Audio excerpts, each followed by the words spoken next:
Bought a mare out of state, her papers vanished en route, and now I suspect a switch. Will I ever solve this registration mystery? Back in 2022, I bought my mare out of state, a beautiful horse I'd only seen in photos and videos. Since I couldn't be there in person, I arranged for a vet to do the pre-purchase exam. She passed, so I had her shipped to me.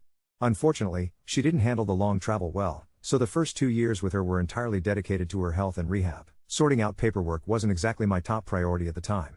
Initially, I was told by her previous owners that her registration papers would be shipped with her. But when she arrived, there were no papers to be found. I did my due diligence and checked with the registry. She's definitely on record, but still under the breeder's name, even though she was now mine. Over the last 2 years, I reached out several times to the previous breeder to get the ownership transferred properly and have her registration papers sent to me. The first couple of messages got no reply at all, radio silence. On my third attempt, they finally responded, explaining that one of the owners had passed away and that was the reason behind their lack of communication. They promised to search for the original bill of sale and her registration papers and get them mailed. According to them, they did find the paperwork and shipped it off to me, but a month went by without anything arriving at my door. I tried reaching out again, this time asking for tracking information, just in case the papers had somehow gotten lost on their way to me. Again, there was nothing but silence in response. Now, I'm starting to get the feeling that those papers simply aren't coming. I'm preparing myself to go straight to the ILHA to see if I can get the ownership officially transferred and maybe secure her papers through them instead. I know it'll probably take a fair bit of time, and I'm bracing for the costs that might pop up along the way. But honestly, I wonder if there's any real chance I can get this resolved, or if I'm just out of luck. Since these kinds of issues seem to happen a lot when it comes to horse paperwork, I'd really appreciate hearing about what kinds of outcomes others have experienced, and what I can realistically expect. Update 1. I'd like some feedback on a letter I've drafted to my mare's prior owners. I bought her back in 2021, a lovely registered filly located in Texas while I was living in Hawaii. It was a big step, she looked well bred, and after my vet cleared her, I took the plunge, paid the asking price, and had her shipped to Hawaii. But when she arrived, she was in terrible condition. The journey had taken a clear toll on her. At that point, all my focus shifted to getting her healthy again, and paperwork quickly fell to the bottom of my list. When I originally bought her, I'd been told her registration papers and a signed bill of sale would be shipped with her. What actually arrived was just the horse, no papers, no signed bill of sale. In my rush to care for my new mare, I let it go for a while. Later, when things settled down, I went through my emails. There it was, a blank bill of sale they wanted me to sign and return. I did, but they never signed their side or sent it back. So, all I have proving my purchase are emails, one where I say I've sent payment, and another from them confirming they received it. A year later, I realized I still didn't have her papers. When I reached out, I got no reply. Life went on, things changed, and again I failed to follow up. This year, determined to settle the matter, I reached out again. That's when someone new responded, explaining that the original owner I dealt with had passed away, but she'd look for the paperwork. The next day, she sent me a photo of the documents. I was relieved. I sent over my address for her to ship them, but then 3 months slipped by, still nothing had arrived. I emailed again, but got silence in return. My patience has worn very thin. The more I think about it, the more I get the sense they're not going to send the papers willingly. I told my mom about the situation and she suggested giving them one final chance, write a formal letter, include a pre-addressed stamped envelope to make it as easy as possible on them.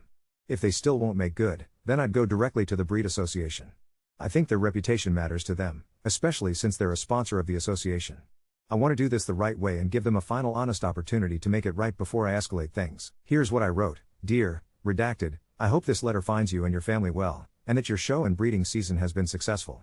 I understand how incredibly busy life can get between sales, breeding, and shows, so I wanted to help take a small task off your plate by sending you a pre-addressed envelope for redacted S paperwork. I'm not sure if it slipped your mind or if it was shipped and lost in transit. I had sent a follow-up email on May 17, 2025, but never got a response. If it was shipped and lost, any guidance on getting it reissued would be a huge help, or if it's easier, I'm happy to reach out to the ILHA myself to get assistance. I also reviewed my 2021 email correspondence with redacted, and saw a mention from August 3, 2021 saying, redacted, had been microchipped. However, I never received paperwork for that or confirmation that her chip info was updated in my name. When I checked the ILHA registry recently, redacted, is still listed under your ownership. Could you let me know if I need to pay any transfer fees for the microchip or registration, or can I reach out directly to ILHA and the microchip company to handle this on my own? I'd appreciate your guidance to get these loose ends tied up. The original email I communicated through was my personal account, redacted, but you can also reach me at redacted, or by phone at redacted. I truly look forward to hearing from you soon. Best wishes, me, Hawaii/Texas. Just for context, when I imported her, Hawaii was incredibly strict about animal imports, so I did everything above board and independently hired a vet. Didn't want to take any risks with their personal vet possibly pushing the sale through, so I got my own reliable evaluation. She definitely looked like the horse I'd been shown online and was supposed to be registered. The breed association requires all registered horses to be either branded or microchipped. My mare had no brand, and after buying her, the vet came out to check. We scanned her for a chip, 3 times, with different scanners, not a thing showed up. I checked the breed stud book, her name is registered, but ownership is still listed under her old owners. It's all so frustrating. At this point, I'm ready to get her DNA tested to confirm her identity. I'm beginning to suspect a terrible possibility: either they used her microchip for a different horse, passing off another animal as her, or they never registered her breeding and lied about her status entirely. The kicker? I plan to breed her, which would have made her registration key to her value and the value of any future foals. I spent $4,000 on her, plus another $7,000 $8,000 in shipping. If she isn't registered, and if her lineage isn't what it was claimed to be, that's a massive investment down the drain. Not having a signed bill of sale makes me nervous about any legal action, just emails for proof, and with the cost of lawyers and distance between Hawaii and Texas, litigation might outweigh any possible reimbursement. Still, it's not about the money. I love this mare more than words can say. Even if she turns out to be unregistered, I would never sell her or trade her in for the right horse. She's a member of my family, she's here to stay. But deep down, I want some kind of justice, or at least to stop these people from cheating anyone else. It's the principle. Everything was pretty thorough on my end. I arranged all of her travel and shipping directly from the breeder's farm when she was just 2 years old, and I was her first owner after the breeder. I know exactly where she was shipped from. Still, I'm feeling uneasy about all of this and considering reaching out to federal authorities. I've heard so many stories of dodgy dealers slipping through the cracks with dishonest livestock sales, so I've been hesitant, but this breeder is supposed to be highly reputable. If I started an investigation, it might actually be easier than with a backyard breeder who keeps no records. Plus, reputation is everything in horse sales. Negative attention could urge them to sort this out quickly and quietly. Of course, there's always the risk they could go the opposite route and threaten to countersue for some bogus defamation or libel claim. One thing that keeps nagging at me is the distance between states. Since I live in one state and the breeder is in Texas, I'm not sure how to proceed legally. Would I contact a lawyer here because I made the purchase here? Or do I need a Texas lawyer since the breeder and original transaction are based there? Or maybe even both? Shipping is also a sore spot for me. I'd really want reimbursement for that if anything comes of it, but it's just another complication to consider. If going to court meant I'd have to travel in person, I'd probably chalk it up to experience and take the loss. But if I could attend via video call, I might actually pursue it. Probably the most practical thing to do now is get a quick consultation with a Texas lawyer and see where things stand. I keep running over what I'll do if her DNA matches. The options are unclear. I doubt I could even take that to small claims court. The association requires branding, or they send out a microchip for implant once a horse is accepted into the stud book. Her name's in the official system, and if the DNA matches, then what happened to the chip? I can't imagine why anyone would implant her chip in another horse, maybe to pass off another animal as her? The whole thing feels off, the more I think about it. We checked for lip tattoos, and found nothing. We scanned her entire body to see if the microchip had migrated from her neck somehow, still nothing. 2 universal chip readers, just in case the first was malfunctioning, and then a cattle scanner as a last resort. Nothing. The vet's face said it all afterward. She just looked at me with this expression. Just yesterday, I reached out to the registry to ask about procedures for conflict disputes, but I know just how much breed associations can differ in their helpfulness. For some breeds, the association won't lift a finger and you're just straight out of luck. Others will work with you, letting you sidestep a difficult previous owner entirely as long as you've got the proof of sale, DNA match, a brand or tattoo, some proof the horse is who you say she is. If by licensing, you mean breed standards, I'll have to submit DNA to confirm she's out of the brood mares and sires already registered. I also need to send photographs so they can make sure her conformation is up to standard. Then they'll run her DNA for genetic or hereditary diseases, since they don't want those passed on in registered horses. For this association, the prior owner typically signs over ownership on the back of the registry certificate and submits it for an official transfer in the stud book. Given how uncooperative that prior owner is being, I have no idea how flexible the association will be with those requirements. All I can do is gather my proof, keep pushing, and hope the association can help me untangle this mess. Update 2. It took a week for the breed association to get back to me, and what happened next was exactly what I'd hoped for. They asked for copies of all my email correspondence and paperwork regarding the sale. The breeder I bought the horse from isn't just any breeder, they're actually a board member of the association, which made things more interesting. Deep down, I suspected that bringing this issue to the breed association board would force their hand, and that the board would inevitably approach the breeder with some tough questions. I figured it would go one of 2 ways. Either the breeder would realize they had no choice but to finally mail me the paperwork, since reputation is everything in the horse world and board members can't afford a scandal, or they'd panic and try to twist the story into some nonsense about theft or fraud, leading to a legal showdown. Luckily, it was the first scenario that played out. The board contacted the breeder about the situation, and, just like that, after years of asking and empty promises, the papers arrived in my mailbox just a few days later. It's honestly wild that after 3 years of back and forth and eventually being completely ghosted, this was all it took. While I was waiting to hear back from the association, I had actually reached out to a lawyer just in case it came to that. Ironically, the lawyer was on leave due to the birth of their child, so I was still waiting for a response when the mail finally came. Since the paperwork arrived before the lawyer even got back to me, I never had to go down that road or rack up legal fees, which I consider a huge win. This whole situation has been a lesson for me, to never again buy a horse sight unseen, especially from out of state. From now on, I'm only making purchases in person where I can collect the papers immediately. To be honest, I know I'm not blameless. I should have been more persistent about getting her papers earlier on, and not let things drag out. But still, the breeder could have just sent them the 4 or 5 times they promised. In the end, I'm just relieved it's over, satisfied with how it worked out, and glad I'll never have to, or plan to, buy another horse out of state again. Update 3. So I thought this whole saga was finally behind me when I got those papers in the mail. Boy, was I wrong. What happened next has left me questioning everything I thought I knew about my mare, the breeder, and this entire mess. About 2 weeks after receiving the registration papers, I was going through them more carefully, actually reading the fine print instead of just being relieved they existed. That's when I noticed something odd. The microchip number listed on the papers didn't match what should have been implanted in my mare. Remember how we scanned her multiple times and found nothing? Well, according to these documents, she was supposed to have chip, but when I cross-referenced it with the microchip company's database, that same chip was showing as active in a completely different horse. My stomach dropped. I immediately called the microchip company, and after being transferred 3 times, I finally got someone who could pull up the records. The chip listed on my mare's papers? It's currently registered to a gelding named Thunder's Promise owned by someone in Oklahoma. The registration date was just 6 months ago. I felt sick. Either my mare never got chipped at all, or worse, someone switched her chip to another horse. But why would anyone do that? That's when I decided to do some digging into this Oklahoma horse. A quick Facebook search led me to the current owner's page, and I nearly fell off my chair when I saw the photos. This Thunder's Promise looked almost identical to my mare, same coloring, same markings, even similar conformation. But here's the kicker, the owner was posting about how excited she was to finally have her dream horse that she'd waited years to afford. I reached out to her, trying to be casual about it. Told her I was researching bloodlines for breeding purposes and asked about Thunder's Promise. What she told me made my blood run cold. She'd bought him from the same Texas breeder I bought my mare from, just 8 months ago. She paid $6,500 for what she believed was a registered stallion, gelded after purchase, and she'd been told he was microchipped and had impeccable bloodlines. But here's where it gets really twisted. When I asked her to describe any distinguishing marks, she mentioned a small scar above his left eye, the exact same scar my mare has. Same location, same shape. The odds of that being a coincidence are astronomical. I'm starting to suspect that this breeder has been running some kind of elaborate shell game with horses and registration papers. Maybe they take one well-bred horse, register it properly, then sell multiple horses claiming to be that horse, moving the microchip around as needed. It would explain why my mare had no chip, why the Oklahoma horse has her chip, and why getting the papers was like pulling teeth. The Oklahoma owner and I have been messaging back and forth, comparing notes. She's as confused as I am, and equally upset. She showed Thunder's Promise to her local vet, who confirmed he has the microchip that matches my mare's papers.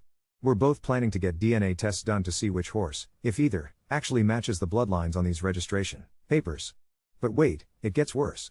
Yesterday, I got a call from someone in New Mexico. Apparently, word is getting around the horse community about my situation with this Texas breeder. This caller told me she bought a horse from the same people 2 years ago, same story, same promises about papers coming later, same runaround. Her horse also has no microchip, and she never did get registration papers despite paying for a registered mare. We're starting to think this might be bigger than just a few mixed up horses. I've now connected with 4 other people who've had similar experiences with this breeder, all in the last 3 years. None of us have been able to get straight answers, and all our horses are missing their microchips despite the breeder claiming they were chipped. I called the breed association again, this time with all this new information. The woman I spoke with went very quiet when I started listing the other buyers and their similar experiences. She told me they'd look into it and would get back to me, but her tone had completely changed from our first conversation. I'm wondering if they're starting to realize one of their board members might be running some kind of organized fraud. The Oklahoma owner and I have decided to meet halfway, in Colorado, next month. We're both bringing our horses and a vet who can do the DNA testing on the spot. If my suspicions are right, only one of our horses is going to match the bloodlines on these papers, and the other person is going to find out they've been completely scammed. I keep thinking about that New Mexico caller's words, how many of us are out there? It's honestly terrifying to think about how long this might have been going on, and how many people might have bought horses thinking they were getting registered, valuable animals when they were really just getting random horses with fake paperwork. The worst part? I still love my mare to pieces, and I know the Oklahoma owner feels the same about Thunder's Promise. Whoever these horses really are, we've bonded with them. But if we've been defrauded, someone needs to be held accountable. And if there are other victims out there, they deserve to know the truth too. I'll update after the Colorado meeting. Honestly, I'm not sure I want to know what we're going to find out. Update 4. I'm honestly not sure where to even start with what happened in Colorado. The meeting with the Oklahoma owner, let's call her Sarah, was supposed to be straightforward. We'd get the DNA tests done, figure out which horse was the real registered one, and go from there. What actually happened has turned my world completely upside down. Sarah arrived at the meeting spot with Thunder's Promise, and I have to admit, seeing them together in person was unsettling. The resemblance between our horses was even more striking than in photos. But within the first few minutes of talking, Sarah dropped a bombshell that I wasn't prepared for. She told me she hadn't been completely honest in our messages. When she bought Thunder's Promise, she wasn't just some random buyer, she used to work for the Texas breeder, not as an employee exactly, but she'd been in a relationship with the breeder's son, Marcus, for about 2 years. The relationship ended badly just before she bought the horse, and she admitted she'd bought Thunder's Promise partly out of spite, knowing how much Marcus loved that particular horse.